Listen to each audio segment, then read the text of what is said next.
Kalau mereka itu sampai bangkit dan melawan, ya semuanya ikut gitu ya. Ada tokoh-tokohnya, nanti mungkin yang akan cerita panjang lebar nih samping saya Pak Ali Anwar. Beliau menulis tentang Kiai Nur Ali, tokoh dari Bekasi, yang juga salah satu pemimpin ya perlawanan ya, terhadap Andika atau Belanda ataupun sekutu gitu ya. Tapi juga ada tokoh-tokoh yang lain ya, perlu disebut tadi juga Mukreni Mukmin ya.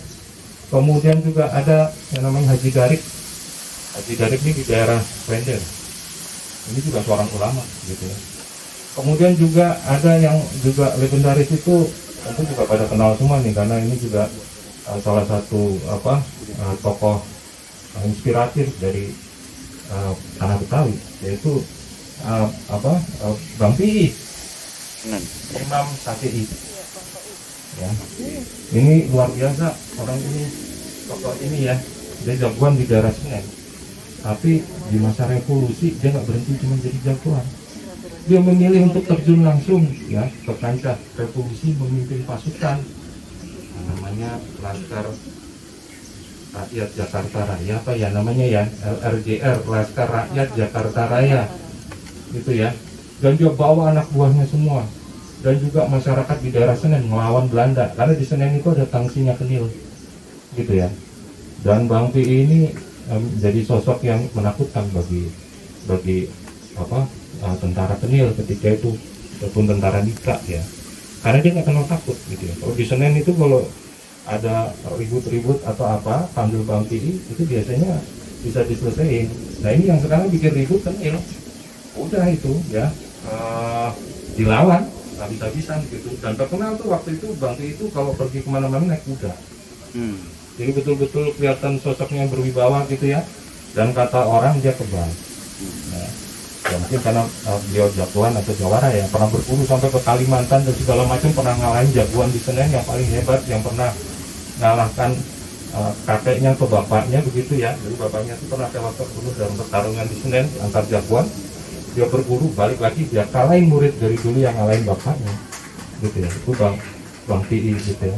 Jadi karena itulah kemudian Bang Pi ini menjadi legenda, salah satu contoh ya. Dan tokoh-tokoh yang lain ketika itu. Nah tetapi yang namanya sekutu dan Nika itu adalah kekuatan yang besar sekali, kekuatan yang besar sekali, ditunjang oleh senjata yang lengkap. Jadi perlawanan ini meskipun dilakukan dengan gigih itu sepanjang bulan September sampai dengan bulan Juli tahun 46, September 45 sampai Juli 46, itu perang hampir seminggu sekali terjadi di seluruh penjuru Jakarta gitu ya. Artinya masyarakat itu melawan terus, tindakan semena-mena. Kalau ada razia besoknya dilawan, kalau ada orang ditangkapin besoknya diserang markasnya Belanda. Nah itulah menunjukkan jiwa revolusionernya masyarakat Jakarta atau orang Betawi ketika itu ya. Dan itu yang kemudian menyebabkan bahkan pemerintah Indonesia yang tadinya itu mempunyai pusat di Jakarta harus pindah itu ya, tanggal 4 Januari 46, karena situasi Jakarta yang semakin nggak aman itu membuat pemerintah memutuskan untuk memindahkan ibu kota ke Yogyakarta gitu ya.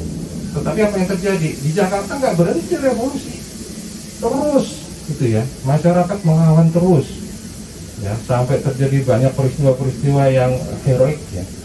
Di Lengkong itu terjadi perlawanan dari para siswa militer, sekolah militer Indonesia yang pertama itu di Tangerang, yang banyak yang tewas melawan Jepang itu terbunuh karena Jepangnya nggak mau dilucuti gitu ya. Dan kemudian antara di Karawang Bekasi itu juga terjadi satu peristiwa luar biasa itu ya, yang sebetulnya itu adalah perang antara pihak pertempuran antara pihak sekutu dan Nika menghadapi laskar dan tentara yang kebanyakan itu sebetulnya adalah para tentara dan laskar yang asalnya dari Jakarta atau Betawi, yang kemudian karena pemerintah memutuskan pada tanggal 19 November bahwa Jakarta akan dijadikan kota diplomasi, mereka harus keluar dari Jakarta. Separuh itu pergi, divisi TRI itu pergi ke Tangerang ya, dan separuhnya lagi itu pergi ke barat, ke daerah Bekasi sampai ke Karawang sampai ke Cikampek ya, ke arah timur ya, ke arah timur, ke arah itu ya. Dan ini yang kemudian menyebabkan front pertempurannya pindah ya, pindah. Jadi bukan di tengah kota, pindah ke pinggiran kota. Dan bukannya makin baik itu, pertempuran makin luar biasa. Makanya kemudian terjadi satu peristiwa yang namanya pertempuran Kerang Bekasi. Pemicunya sih karena pesawat sekutu ada yang mendarat darurat, seluruh penumpangnya, ya namanya suasana revolusi, ditangkap, dibunuh semua sama laskar. Sekutu marah, dibombardir, diserang, di serangan pesawat apa segala macam.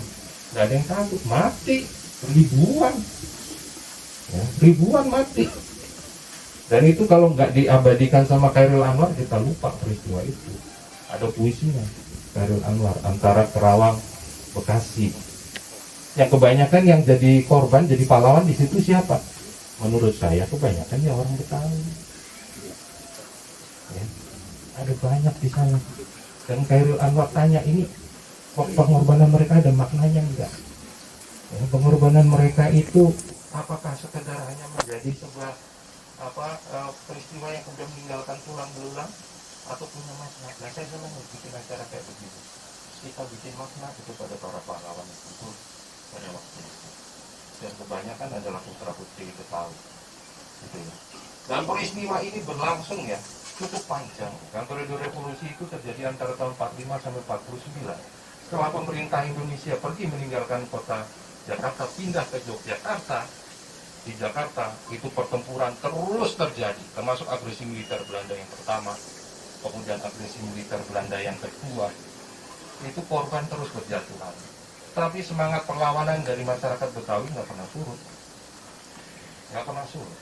Nanti ketika akhirnya setelah kesepakatan pasca agresi militer Belanda yang kedua, Soekarno akhirnya pulang kembali ke Jakarta.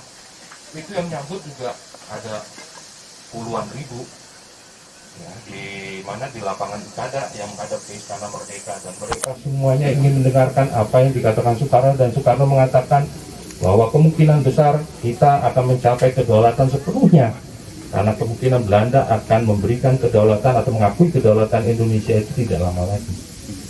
Dan itu di depan siapa? Di depan rakyat Betawi juga.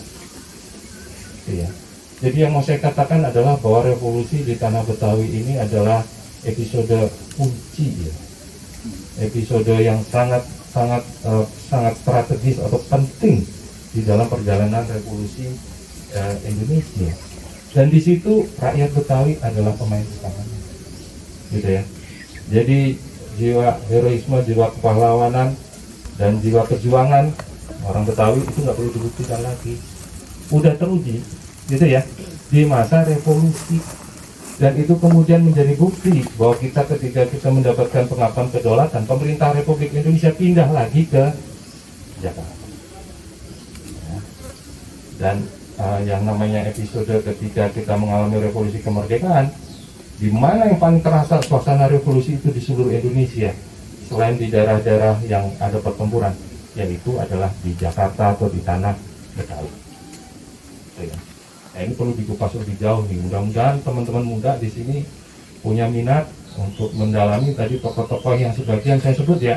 Masih banyak pasti nih yang tahu di sini yang mungkin bisa cerita gitu ya. Mungkin gongnya, cangnya siapa gitu ya yang pernah jadi pahlawan ya, yang mungkin bisa sharing nanti untuk diskusi. Silakan. Ini untuk menambah wawasan dan membuka inspirasi kita semua. Tetapi mungkin untuk bagian saya sementara segitu dulu kali ya Bang Naya ya, ntar kita sambung lagi sama diskusi gitu. Mudah-mudahan ini sudah bisa memberi pengantar. Terima kasih. Wassalamualaikum warahmatullahi wabarakatuh.